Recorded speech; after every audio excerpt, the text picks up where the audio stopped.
Olá, nesse terceiro vídeo que estamos gravando, tendo em vista a contribuição de Agostinho, nós temos falado sobre tempo, história e escatologia e inserindo Agostinho dentro desse contexto medieval, apresentando alguns aspectos do seu pensamento. E aqui é apenas um esquema de um esboço, é apenas pequenos lampejos da visão de Agostinho sobre tempo e tentando entender um pouco a Idade Média, como funcionava essa questão do tempo. Então nós vamos falar hoje, ou começar a falar sobre tempo e sociedade medieval, e o primeiro subtópico é tempo e mobilidade geográfica e social. Dentro dos moldes de hoje, podemos dizer que na Idade Média havia uma sociedade estática, sem grande mobilidade social, onde as transformações eram lentas nos diversos setores da vida cultural, social, econômica e política. As maiores mudanças, ironicamente, eram causadas por guerras, pragas e crises econômicas. Isso vem bem a calhar com o que nós estamos vivendo hoje. O que nós temos observado hoje mesmo no mundo, grandes transformações que a gente não sabe ainda quais serão, para onde nós iremos, tem a ver com uma crise, com uma pandemia. Julgávamos que estávamos livres disso e que só estudaríamos isso como uma curiosidade histórica do período medieval. Mas no século XXI, todos nós, o mundo inteiro, está aturdido com isso. Mas continuemos. Dentro da Idade Média, cada pessoa estava, de certa forma, presa a um papel na ordem social, sem que houvesse perspectivas de mudança. Então, neste mundo, não havia, como diz um autor, não havia um lugar para o lucro e a aventura. A hierarquia social estava tão rigidamente estabelecida que se confundia com a própria ordem divina. Não se concebia homem sem senhor, nem senhor sem terra. Todas as tarefas se reduziam à do servo que trabalhava e do guerreiro que guerreava e a do padre que orava e pregava. Essas observações é de um estudioso português, Antônio José Saraiva, na sua obra História da Cultura em Portugal, no volume 1º. E eu continuo. A ingerência do Estado, e colocando aqui Estado entre aspas, era enorme na vida privada, havendo leis contra todos os males imagináveis.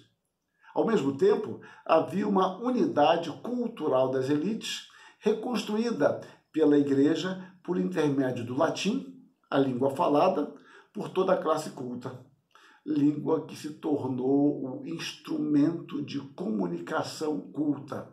E também pela leitura dos mesmos poucos livros controlados pelo clero, que permitia haver um modo de viver semelhante entre as classes iguais nos lugares mais diversificados da Europa, que permeou o período de 800 até 1400. Então, observem, o analfabetismo era generalizado.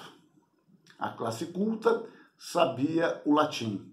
A missa era em latim. Poucos sabiam ler.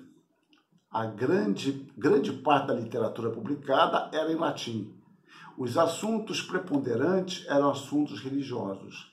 Então, havia uma unidade cultural na Europa, independentemente das línguas diferentes. Uma unidade cultural entre uma elite que lia os mesmos livros. Isso é algo muito poderoso. Me permito usar um exemplo muito banal. Mas se você gostar de futebol, por exemplo, e observar pessoas apaixonadas conversando sobre o seu time no jogo da segunda-feira, houve um clássico, né? Em São Paulo, talvez aí o Corinthians e Palmeiras, no Rio, Flamengo e Vasco, Belo Horizonte, Cruzeiro e Atlético, e assim por diante. pessoas desses times, que torcem para esses times, e fazendo comentários longos na segunda-feira para justificar o empate, a derrota, a vitória. Se você costumar acompanhar as ideologias de cada canal de TV, os comentaristas, etc., você terá uma noção mais ou menos clara de qual canal aquele menino que está comentando assistiu. Porque ele vai tender a usar expressões idênticas, usar o mesmo tipo de argumento, mas ele não percebe isso. Ele assimilou. Ele teve uma influência da sua personalidade circunstancialmente. Então ele vai repetir. Pode ser que semana que vem esses argumentos não valham mais nada para ele, mas naquele momento ele está totalmente dominado. E é claro que esse argumento permanecerá se houver reforços constantes do mesmo tipo de prática. Voltando aqui, o que eu quero dizer é que se as pessoas leem os mesmos livros, mesmo havendo variações de interpretação, e isso é natural, haverá ideias predominantes. Porque poucos leem e leem os mesmos livros que eu tenho o mesmo controle. Eu não libero qualquer livro para ser lido. Então, essa unidade era mantida e controlada pelo clero em lugares diferentes na Europa. Todavia, esta estabilidade ela seria gradativamente quebrada. Ela seria desestabilizada, especialmente a partir do século XIII, quando surge lenta, mas sistematicamente, uma nova classe social que não pode ser enquadrada dentro do mundo hermético medieval. É uma nova classe. Então, havendo essa nova classe, então o que vai acontecer? Vão surgir novos valores, novas interpretações, o contato com outros povos, no caso esses viajantes, outros povos que tinham outros costumes melhores ou piores, e isso aqui não me importa agora.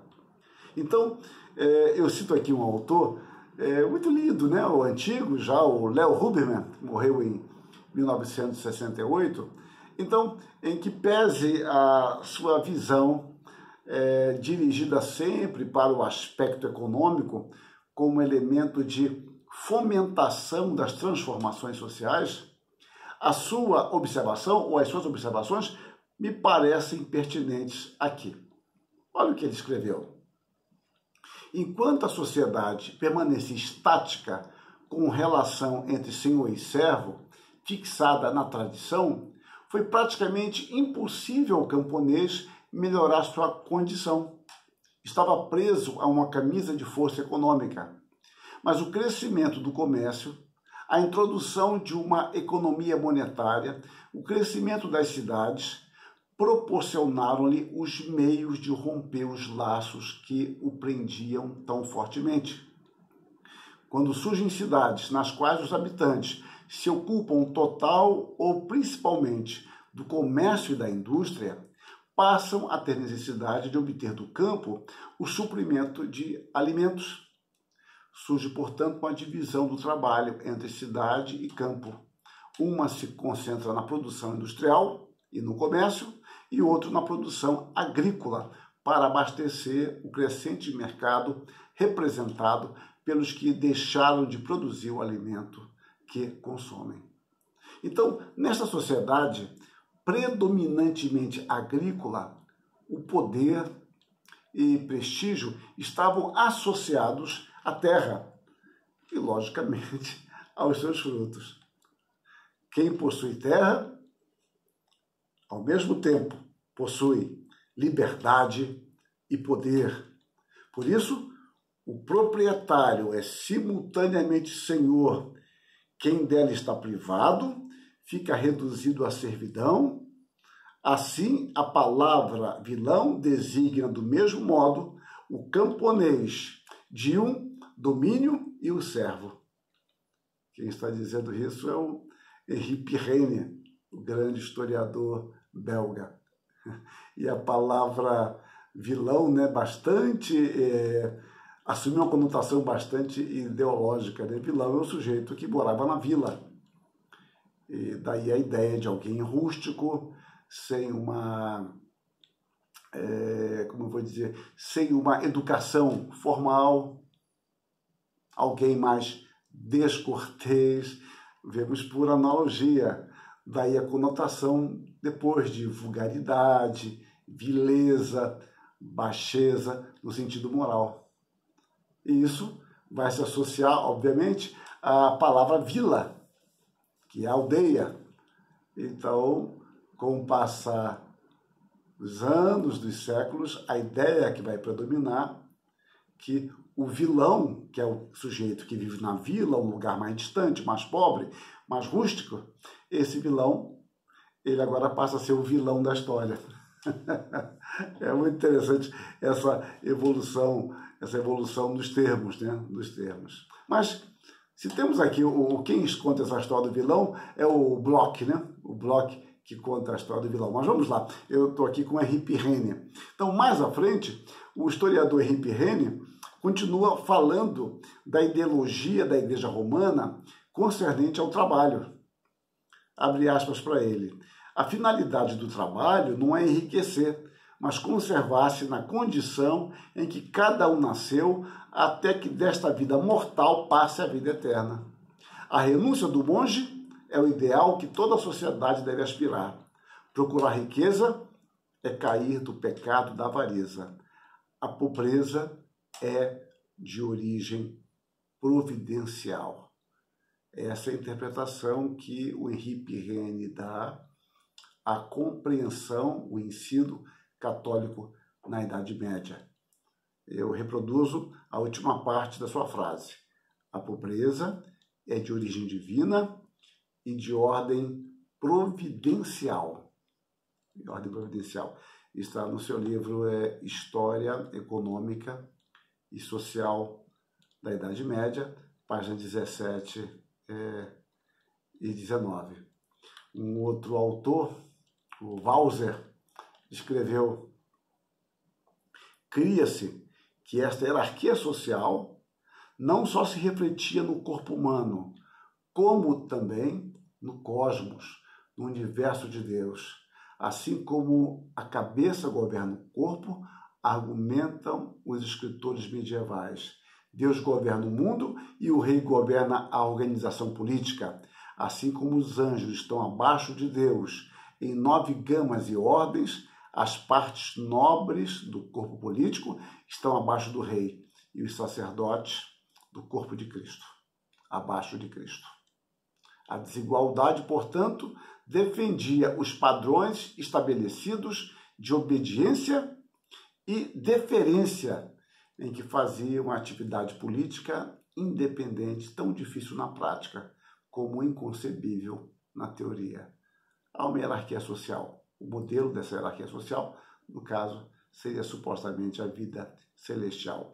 Quem interpreta isso é o Michael Walzer, um livro que infelizmente não está traduzido, até onde eu sei, A Revolução dos Santos, estudo sobre as origens da política radical. Pobreza faz parte do propósito divino, devemos permanecer assim.